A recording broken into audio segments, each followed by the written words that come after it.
pray, or we pray, before we begin, I just want to do this.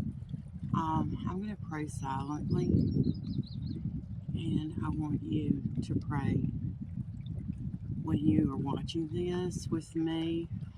I'd like you to just come before God and know that He is listening to you and He is very much present. He's hearing your prayers. He knows your needs. He knows my prayers. He knows my needs. And as just something different, I have my old glasses on. I grabbed those when I was getting out of the car this morning. And I'm going to come before God right now. He knows everything already, but He does. He wants to have communication with us. He wants us to come before Him with a clean heart and a clean mind, and just to know that He is absolutely in control. And He is.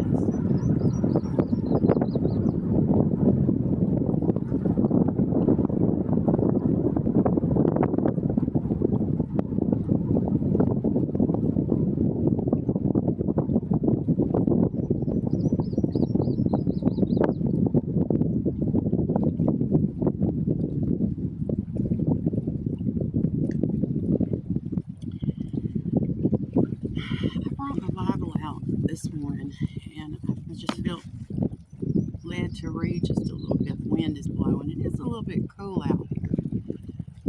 I'm just looking at the camera to make sure everything is recording okay. I don't think I have recorded in this exact position. I really like this bush right here behind me. It's part of that loving architecture and loving landscape and just loving art in general and loving nature. So here we are. What do I plan to talk to you about? What scripture? I don't know. I'm going to let God totally have His way here. And there are two of us. It's not just one. All right. God says whenever there are two or more gathered, He is there. And He is here. There are people that are over in the parking area. They've got their trailers for their boats in the parking area. It's absolutely beautiful out here. There's the marina I was talking to you about. I'll show you that in a minute if I remember. If I get directed to tell you. But it's over that way. I'm trying to see my boundaries. I see something back that way. But anyway, it's over that way.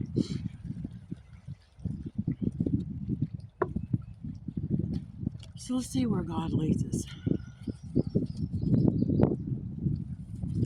Oh, this is a good one. I have a new friend's phone number that I got yesterday, and I believe God is really just in control. And like I said, the wind is blowing a little bit, so bear with us. Then Job answered and said, "Truly I know it is so. But how can a man be righteous before God? If one wished to contend with him, he could not answer him one time out of 1,000. God is wise in heart and mighty in strength, who has hardened himself against him and prospered. He removes the mountains, and they do not know, when he overturns them in his anger. He shakes the earth out of its place, and its pillars tremble. He commands the sun, and it does not rise. He seals off the stars. He alone spreads out the heavens, and treads on the waves of the sea.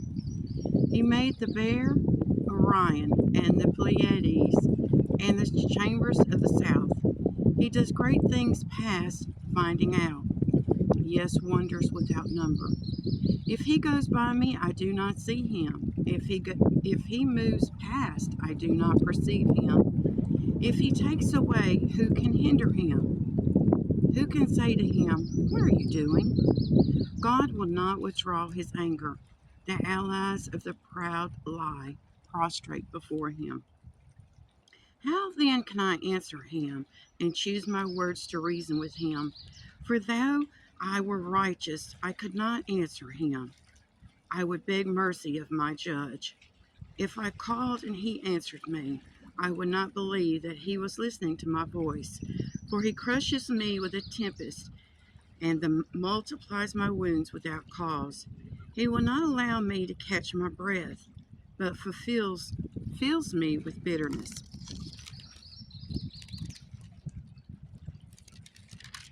If it is a matter of strength,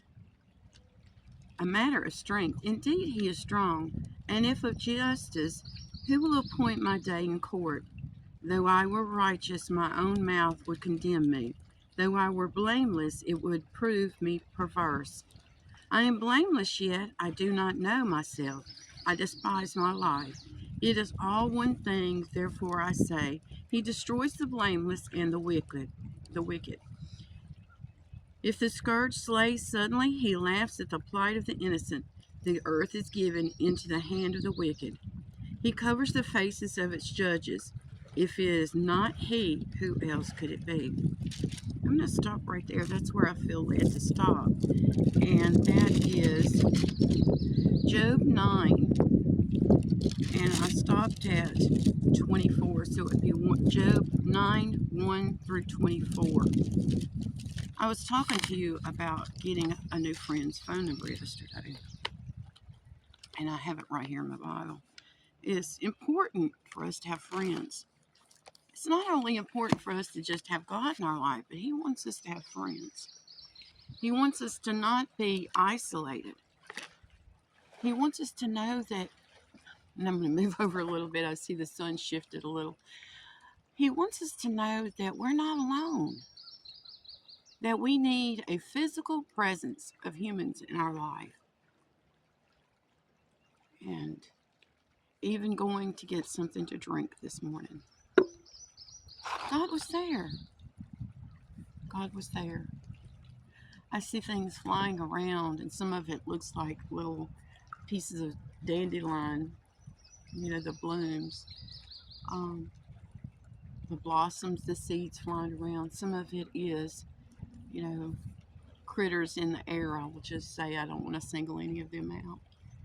But it could be pieces of, seed flying around because of all the pollen that's been released, and God taking care of nature. Why would God take care of this earth, take care of this universe, if he didn't care about us? If he didn't care about you? We are doing this together. It's not easy. It's not easy. It's not easy being apart, but yet we're together. Yesterday we worshiped in a new church, and we've been visiting churches because God has directed us there. Throughout history, ministers have been led to different churches, and they're like, well, we don't have a minister here. We don't have a minister in our town. We don't have a minister in our community. And then when Sunday came around, they had a minister. Where did he come from? God had directed him there.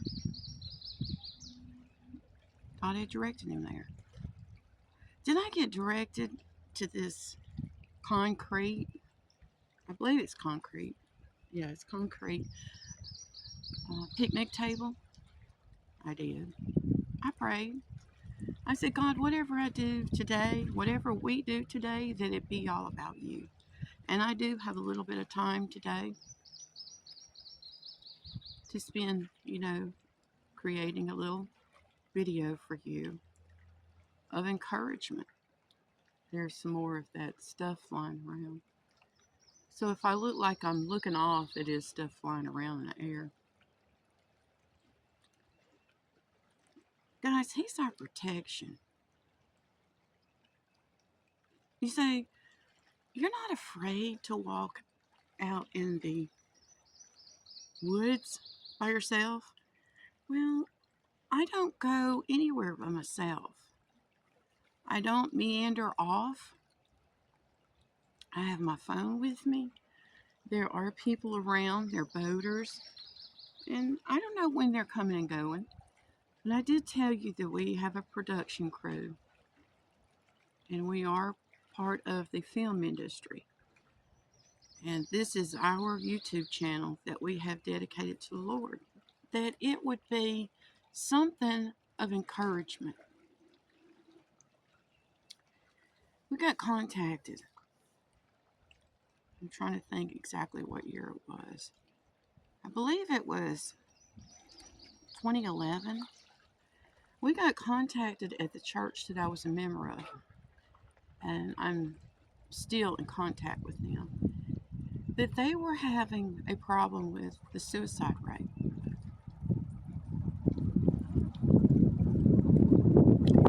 And this was dealing with another country.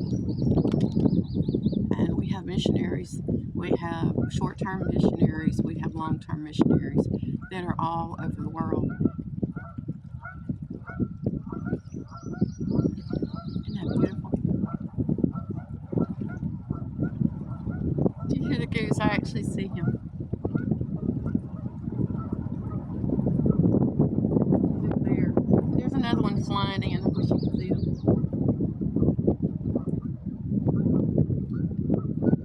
There's actually 3 that I can see from here. I can barely see them, but I can see them. So if something flies by, it could be one of the geese that have flown to this area. Guys, I don't know why people are just ready to end everything. I don't know. I know what it feels like. We know, as a soulmate couple, we know what it feels like to grieve. And I want to talk to you about that for a second. Job knew. A lot of you are familiar with Job in the Bible. He had everything. And then it was all taken away. And he could have cried out to God and denounced him and said, I don't want to have anything to do with you, in his grief. See, he lost his children. He lost everything. But God was there with him. I'm holding on to this. Pretty heavily. God holds on to you. I have friends and family that are grieving right now. They're grieving terribly. And I know what it feels like. I said something about the suicide rate had skyrocketed. And it had. It's all over the news. People just don't know what to do with themselves. I know discouragement. Discouragement, and I have been taught this, discouragement is of Satan. That is not of God. Encouragement is of God. See, God is love. God is not hate. God does not discriminate. God created us in his image. And some people say woman is not created in God's image. Adam was. Man was. But if you read farther into Genesis, it talks about bone of my bone. He took the rib from Adam and created Eve. So if you take sand and you put it in your hand, and there's nothing else, just sand, and you make man, like God did, he made man from soil. And I'm watching the camera because it is kind of vibrating a little bit with the wind. If you take what God did, put that sand or that soil in your hand, and you say, well, I think I'm going to make another person, another human out of this. And he could have made another man. Could have been 2 men. But he didn't. didn't. He could have taken another lump of soil and put it beside that one after he had created man and said, hey, I'm going to make another man. Same image of God. But he didn't. He took that man that he had created from the soil and he reached in, took a rib, and he created Eve, woman.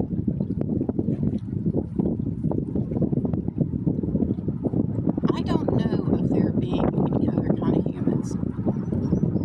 DNA does show whether you're male or female.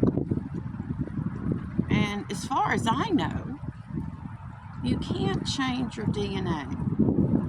My DNA is pretty solid female. I wasn't supposed to be male. I was created female by God. And he knew that I would be sitting right here talking to you. He also knew that I would have gone through all kinds of trials and tribulations and struggles. My soulmate has been with me through all of it. He could be sitting here talking to you, and I'm going to split this, so he will be able to say something. I don't know how, but we're going to. We're going to let him put his words in, and he loves the outdoors. He said there's no happier place for him than right here. I'm going to stop it for a second.